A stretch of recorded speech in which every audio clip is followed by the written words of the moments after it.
டேக்ஸ்னால் வந்து வரி அப்படின்ட்டு சொல்லுவோம். இது வந்து யூஸ்வலாக சில பேருக்கு வந்து தோணும், ஏன் வந்து நம்ம டேக்ஸ் கட்டணும் அப்படின்னு சொல்லிட்டு. சிம்பிளாக நீங்கள் பார்த்தீங்கன்னா கவர்மெண்ட்டுக்கு இன்கம் வரணும், அதுக்கு நம்ம டேக்ஸ் கட்டினா தான் வரும்.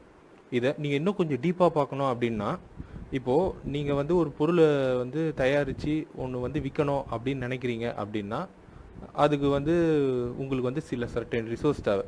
சரிங்களா? அந்த ரிசோர்ஸில் இருந்தால் தான் நீங்கள் வந்து அந்த பொருளை தயாரித்து விற்க முடியும். சரிங்களா?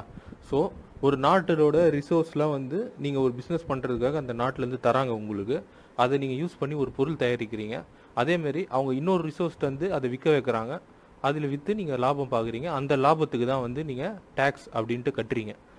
நீங்கள் ஃபஸ்ட்டு சொன்னீங்களே அது கரெக்டு, ஆனால் ரெண்டாவது சொல்கிறீங்க அது எப்படி சார் கரெக்டு அப்படின்னு நீங்கள் கேட்கலாம். என்னென்னா, ஒரு ரிசோர்ஸ் இருக்குது, அந்த ரிசோர்ஸ் வச்சு நீங்கள் பொருள் தயாரிக்கிறீங்க. ஓகே சார், அது ஓகே.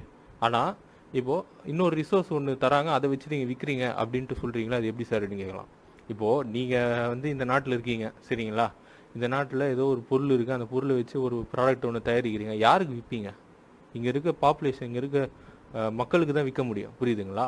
அதை தான் அவங்க வந்து அந்த கவர்மெண்ட் வந்து அதை இன்கம் அப்படின்னு சொல்லிட்டு அதை பார்க்குறாங்க. புரியுதுங்களா? இப்போ நீங்கள் யோசிச்சு பாருங்கள், ஒரு நாடு இருக்குது, அந்த நாட்டில் யாருமே இல்லை, ஆனால் நீங்கள் ஒரு பொருளை தயாரிக்கிறீங்க. அந்த பொருளை வந்து எங்கே விற்பீங்க? விற்க முடியாதுல்ல. ஸோ இதை தான் வந்து கவர்மெண்ட்டு கரெக்டாக யூஸ் பண்ணியிருக்காங்க. ஸோ இதை பேஸ் பண்ணி தான் வந்து டேக்ஸ் சிஸ்டம் வந்து ஃபுல்லாக ரன் ஆகுது. ஸோ சிம்பிளாக என்னன்னு பார்த்தீங்கன்னா, ஒரு பொருளை வந்து தயாரிக்கிறதுக்கு கவர்மெண்ட் உங்களுக்கு அந்த நாட்டோட ரிசோர்ஸ் எல்லாம் உங்களுக்கு தருது. அந்த ரிசோர்ஸ் மூலிமா ஒரு பொருளை தயாரிக்கிறீங்க.